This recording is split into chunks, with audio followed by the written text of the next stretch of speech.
Assalamualaikum warahmatullahi wabarakatuh, teman-teman. Gimana kabar kalian semua? Semoga sehat selalu dalam lindungan Allah Subhanahu wa taala.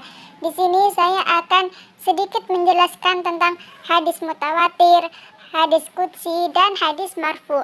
Simak ya video ini sampai selesai. Jangan lupa like, comment, share, and subscribe. Perkenalkan, nama saya Desi Ramadan, NIM 201140224, Prodi Ilmu Hadis 1. Di sini saya akan sedikit menjelaskan tentang hadis mutawatir, hadis qudsi, dan hadis marfu. Penasaran kan? Tonton video ini sampai selesai ya. Kira-kira apa saja ya pembagian hadis berdasarkan kuantitas sanadnya ya? Kita simak ya teman-teman video selanjutnya. Nah, ini dia pembagian hadis berdasarkan kuantitas sanadnya, yaitu hadis mutawatir. Definisi hadis mutawatir menurut bahasa adalah sesuatu yang berdatangan dengan cara beriringan antara perawi satu dengan perawi yang lainnya. Sedangkan menurut istilah adalah hadis yang diriwayatkan dari banyak periwayat yang menurut adat kebiasaannya. Adapun kriteria hadis mutawatir sebagai berikut. 1. Jumlah perawinya harus banyak. Yang kedua, perawi yang banyak ini harus terpaut dalam semua tabaqat atau generasi sanad. Yang ketiga, secara rasional dan menurut kebiasaan adat para perawi tersebut mustahil untuk berdusta. Yang keempat, hadis yang diriwayatkan oleh panca indera bukan pada penafsiran. Kira-kira ada berapa macam ya hadis mutawatir tersebut? Nah, ini dia macam-macam hadis mutawatir, yaitu 1. Hadis mutawatir lafzi. Secara bahasa artinya berurutan secara lafal, sedangkan secara istilah adalah hadis yang disampaikan secara mutawatir teks dan maknanya. Contoh dari hadis mutawatir lafzi yaitu Bismillahirrahmanirrahim. Hadasana Muhammad Ubaid Gobari hadasana Abu Awana an Abi Hasin an Abi Solih an Abi Hurairata qala Rasulullah sallallahu alaihi wasallam man kadaba alayya muta'ammidatan falyatabawa maq'adahu minan nar, rawahul Muslim. Yang artinya adalah berbicara kepada kami Muhammad bin Ubaid al-Gobari diceritakan lagi oleh Abu Awanah dari Abi Hasin dari Abi Solih dari Abi Hurairah berkata Rasulullah Shallallahu Alaihi Wasallam, barang siapa yang sengaja berdusta atas namaku, maka hendaklah bersiap-siap untuk mengambil tempat di neraka. Hadis riwayat Muslim. Yang kedua yaitu hadis mutawatir maknawi, adalah hadis mutawatir yang susunan redaksi atau lafalnya berbeda-beda antara periwayat yang satu dengan yang lain, tetapi prinsip maknanya sama.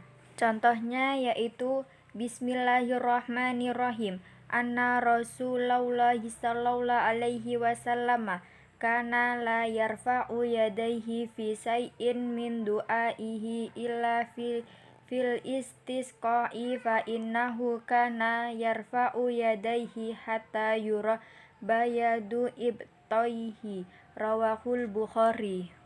Yang artinya adalah bahwasanya Rasulullah Shallallahu Alaihi Wasallam tidak mengangkat kedua tangan beliau dalam doa-doanya selain dalam doa sholat istisqa, dan beliau mengangkat tangannya sehingga nampak putih-putih kedua ketiaknya. Hadis riwayat Bukhari.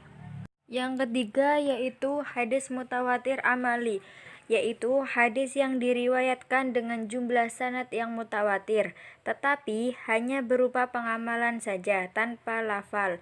Contohnya hadis mutawatir amali adalah berita-berita yang menerangkan waktu dan rakaat sholat jenazah dan sholat id dan lain-lainnya. Kira-kira habis menyimak video di samping, apa faedahnya hadis mutawatir teman-teman? Jadi faedahnya adalah hadis mutawatir sendiri memberi sebuah faedah ilmu daruri, yaitu sebuah keharusan untuk menerima dan mengamalkannya yang sesuai dengan apa yang diberitakan dari hadis mutawatir tersebut, sehingga membawa pada sebuah keyakinan yang pasti, yaitu qat'i. Nah, sekarang pembagian hadis berdasarkan tempat penyandarannya. Kira-kira hadis apa ya? Tetap nonton video ini sampai habis ya teman-teman. Pengertian hadis qudsi adalah salah satu jenis hadis di mana perkataan Nabi Muhammad SAW disandarkan kepada Allah Subhanahu wa taala, atau dengan kata lain Nabi Muhammad SAW meriwayatkan perkataan Allah Subhanahu wa taala. Contoh dari hadis qudsi adalah, aku adalah sekutu yang paling tidak memerlukan persekutuan. Barang siapa melakukan suatu amalan kemudian dia mempersekutukan diriku dengan yang lain, maka aku akan meninggalkan dan meninggalkan sekutunya. Dalam riwayat yang lain disebutkan, maka dia akan menjadi milik sekutunya dan aku berlepas diri darinya. Dari Abu Hurairah dari Rasulullah SAW yang meriwayatkan dari Allah Azza wa Jalla, tangan Allah penuh tidak dikurangi lantaran memberi nafkah, baik di waktu siang maupun malam. Dari Abu Hurairah bahwa Rasulullah SAW berkata, Allah Ta'ala berfirman, aku menurut sangkaan hambaku terhadapku, aku bersamanya bila ia menyebutku, bila menyebutku di dalam dirinya, maka aku pun menyebutnya di dalam diriku, dan bila ia menyebutku di kalangan orang banyak, maka aku pun menyebutnya di dalam kalangan orang yang banyak lebih dari itu. Tanda-tanda hadis qudsi. A. Nabi Muhammad SAW bersabda bahwa Allah Subhanahu wa taala berfirman. Contohnya qaulullahu. B. Nabi Muhammad SAW bersabda pada apa yang diriwayatkan dari Tuhannya. Contohnya yaqulullahu azza wa jalla. C. Rasulullah SAW menceritakan dari Tuhannya berfirman. Contohnya fima yahki an rabbihi azza wa jalla. Perbedaan hadis qudsi dengan Al-Quran. Hadis qudsi lafalnya dari Nabi, maknanya dari Allah. Semua lafaz hadis ketika dibaca hurufnya tidak berpahala kecuali pahala dari niatnya dan pahala dari hadis yang diamalkan. Kalau Al-Quran, semua lafal dan maknanya langsung dari Allah. Semua lafal Al-Quran ketika dibaca hurufnya berpahala. Nah, kalau perbedaan antara hadis qudsi dan hadis nabawi adalah hadis nabawi sandarannya adalah Nabi, berhubungan dengan tata cara ibadah, kemaslahatan umat, muamalah, dan menyebutkan halal dan haram. Nah, kalau hadis qudsi sandarannya adalah Allah Subhanahu wa taala, berhubungan dengan hak Allah dengan menjelaskan keagungannya, menambahkan rahmatnya, dan mengingatkan luasnya kekuasaannya. Yang kedua adalah hadis marfu. Pengertian hadis marfu adalah segala perkataan, perbuatan, dan takrir yang disandarkan kepada Nabi Muhammad SAW, baik bersambung sanadnya maupun tidak, baik yang menyandarkan itu sahabat Nabi ataupun bukan. Macam-macam hadis marfu. 1. Marfu qauli hakiki. 2. Marfu fi'li hakiki. 3. Marfu takriri hakiki. 4. Marfu qauli hukmi. 5. Marfu fi'li hukmi. 6. Marfu takriri hukmi. 1. Marfu qauli hakiki. Pengertian marfu qauli hakiki adalah hadis yang disandarkan kepada Nabi Muhammad SAW berupa sabda beliau yang dalam bentuk beritanya dengan tegas dinyatakan bahwa Nabi telah bersabda. Tandanya, sebelum menyebutkan matan hadis didahului dengan kata-kata sami'tu Rasulullah SAW yaqul. Marfu fi'li hakiki adalah apabila pemberitaan sahabat itu dengan tegas menjelaskan perbuatan Rasulullah SAW. Contoh dari marfu fi'li hakiki adalah sebagai berikut. Bismillahirrahmanirrahim. Anna Aisyata radhiyallahu anha ahbarathu anna Rasulullah sallallahu alaihi wasallam kana yad'u fi sholati wa yaqulu Allahumma inni a'udzubika minal ma'sami wal magzami, rawahul Bukhari. Artinya adalah sesungguhnya Aisyah radhiyallahu anha memberitahukan bahwa Rasulullah Shallallahu alaihi wasallam berdoa pada waktu sholat. Ujarnya, "Ya Allah, aku berlindung kepadamu dari dosa dan utang." Hadis riwayat Al-Bukhari.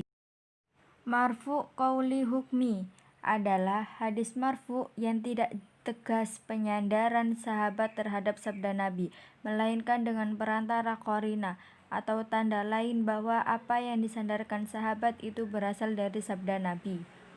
Contoh dari hadis qauli hukmi adalah Bismillahirrahmanirrahim.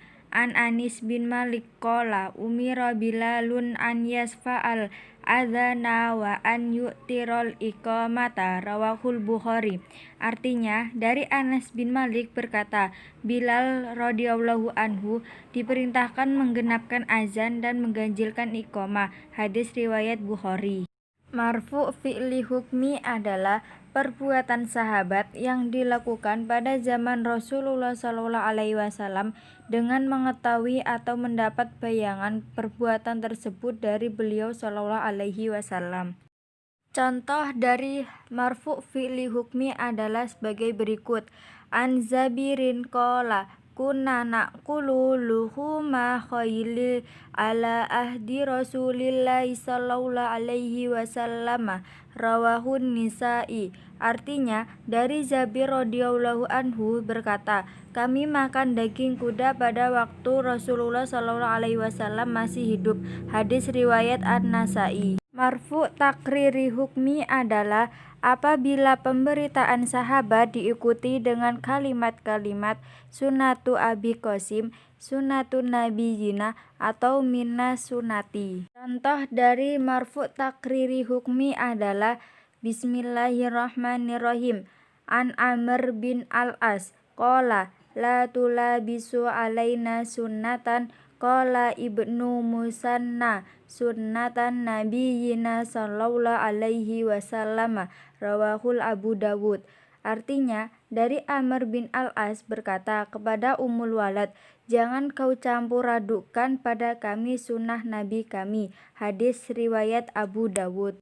Marfu takriri hakiki adalah tindakan sahabat di hadapan Rasulullah Shallallahu alaihi wasallam dengan tiada memperoleh reaksi, baik reaksi itu positif maupun negatif dari beliau Shallallahu alaihi wasallam.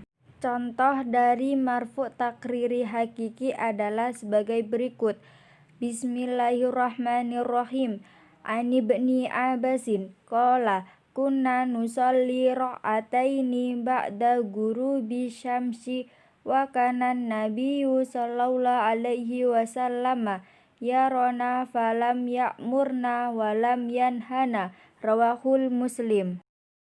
Artinya adalah dari Ibnu Abbas radhiyallahu anhu, ia berkata, kami pernah sholat 2 rakaat sesudah terbenam matahari, sedangkan Nabi melihat kami, tetapi beliau tidak memerintah dan tidak pula melarang kami. Hadis riwayat Muslim. Kehujjahan hadis marfu adalah hadis marfu yang sahih dan hasan dapat dijadikan hujjah. Yang kedua adalah hadis marfu yang dhaif boleh dijadikan penjelas fadilah amal.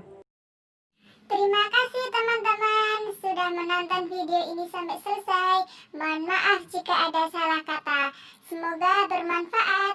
Jangan lupa like, comment, and subscribe ya.